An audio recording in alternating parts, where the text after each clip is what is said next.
اللہ میرا سوہنائے جنوں سجدہ سجدائے رزق بھی دیندائے نال عیب بھی کجدائے۔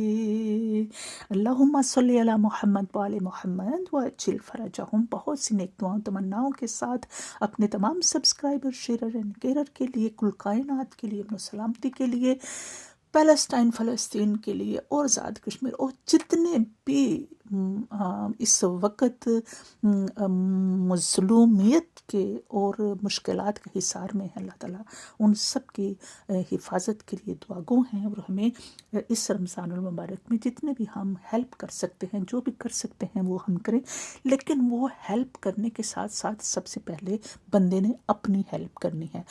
اپنی مدد کیسے کرنی ہے؟ دیکھیں میرے محترم ناظرین، اگر ہم نے اپنی پوری زندگی میں دن رات شب و روز میں اگر ہم نے قرآن کو ہی نہ سمجھا، اللہ کے کلام کو، اللہ کی کتاب کو، اللہ کے بھیجے ہوئے خط کو، اس سلیبس کو، اس کلام کو ہی نہ سمجھا، تو ہم نے کیا کیا؟ کچھ بھی نہ کیا، اندھے بھی ہو کے اور بہرے گونگے ہو کے۔ اصل میں اللہ تعالیٰ کا جو کلام ہے یہ سمجھنے کے لیے ہے۔ اللہ تعالیٰ بار بار ارشاد فرماتا ہے کہ اس کے اوپر غور و فکر کریں، اس کو سمجھیں۔ رمضان المبارک میں بہت سے کام جو ہیں وہ بدعت کے طور پہ کیے جاتے ہیں، مثلاً تراویح ہے، تراویح کا کوئی کنسیپٹ نہیں ہے۔ نوافل ادا کریں، نوافل رسول پاک صلی اللہ علیہ وآلہ وسلم نے ادا کیے، اور نوافل یعنی کہ ایسی عبادت کہ جس میں ہمیں کوئی تکلیف محسوس نہ ہوئے، ہمیں کوئی اس میں تھکاوٹ محسوس نہ ہوئی، ہمیں اس میں لذت آئے، ہمیں اس میں اللہ تعالیٰ کی قربت ہمیں ملے۔ ہمیں جب قرآن پڑھیں تو ہم اس کو سمجھیں کہ قرآن میں کیا پڑھا جا رہا ہے۔ تو ہم یہ جو ہے نا عبادت کا مہینہ، اور اس میں قرآن جو پڑھنا ہے وہ اس کو سوچ کے سمجھ کے اور آہستہ آہستہ اللہ تعالیٰ فرماتا ہے سورہ مزمل میں۔ دیکھیں پروردگار میرا کیا فرما رہا ہے محترم ناظرین، پارہ نمبر 30 ہے، اس میں سورت الاعلیٰ ہے، مکی سورت ہے۔ پروردگار ارشاد فرماتا ہے بسم اللہ الرحمن الرحیم، سبح اسم ربک الاعلیٰ، کہ اپنے رب کے نام کی تسبیح کر، جو کہ بہت بلند ہے، عالی شان ہے، اور اس کی جو صفات ہیں، اس کے کمالات ہیں، اس کے معجزات ہیں، اس کی جو بناوٹ ہے، اس کی جو تخلیق ہے، اس کا جو ذکر ہے، وہ خود نور ہی نور ہے۔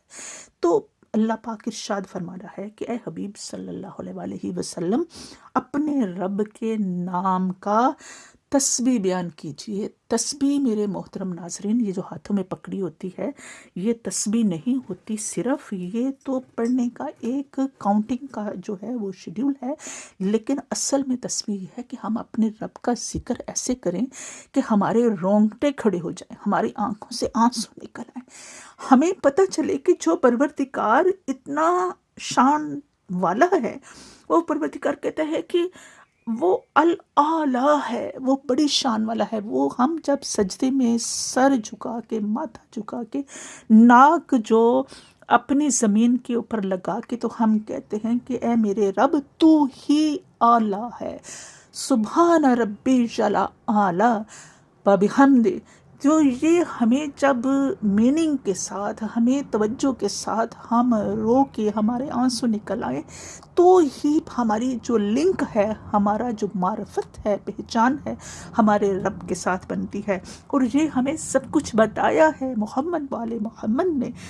اللہ پاک فرماتا ہے الذی خلق فسوی، کہ وہ ذات پروردگار کی کہ جس نے پیدا کیا، پیدا کرنے والا اور کوئی نہیں، پروردگار پیدا فرمانے والا ہے، اور اس کو برابر کیا۔ ہم انسان اپنی تخلیق کے اوپر آئے، اپنی شکل و صورت کے اوپر آئے، تو کیسا اس نے ماں کے پیٹ میں پیدا فرمایا، اور کیسی اس کی ہڈیاں اور اس کا خون اور اس کا اور پوری کائنات کو ایسے ہی پیدا فرمایا ہے۔ اور ہم اسی کے ساتھ دعا کرتے ہیں کہ اللہ تعالیٰ ہمیں قرآن پاک سمجھنے کی توفیق عطا فرمائے اور اس کے اوپر عمل کرنے کی توفیق عطا فرمائے۔ انشاءاللہ ایک اور آیت کے ساتھ، اللہ کی بڑائی کے ساتھ ہم حمد و ثنا کے ساتھ حاضر ہوں گے آپ کی خدمت میں۔ پلیز اس کو شیئر کیجیے گا اور دوسروں کو جو ہے وہ شیئر کر کے اس کو سبسکرائب کیجیے گا۔ یہ ہے پیغام جو ہم نے دوسروں تک پہنچانا ہے، اور اللہ کو ہم نے راضی کرنا ہے۔ اللہ کے کلام کی معرفت کے ساتھ، محمد و آل محمد کی معرفت کے ساتھ دعا کرتی ہوں کہ پروردگار عالم زندگی دی ہے تو جینے کا ہنر بھی دے دے، حسینیوں کو حسین دے دے اور یزیدیوں کو یزید دے دے، اور ہمارے امام زمان عجل طال فرجہم کی تشریف آوری میں تعجیل فرما، اور ہمیں حق کا پرچم بلند کرنے کی توفیق عطا فرما۔ آمین۔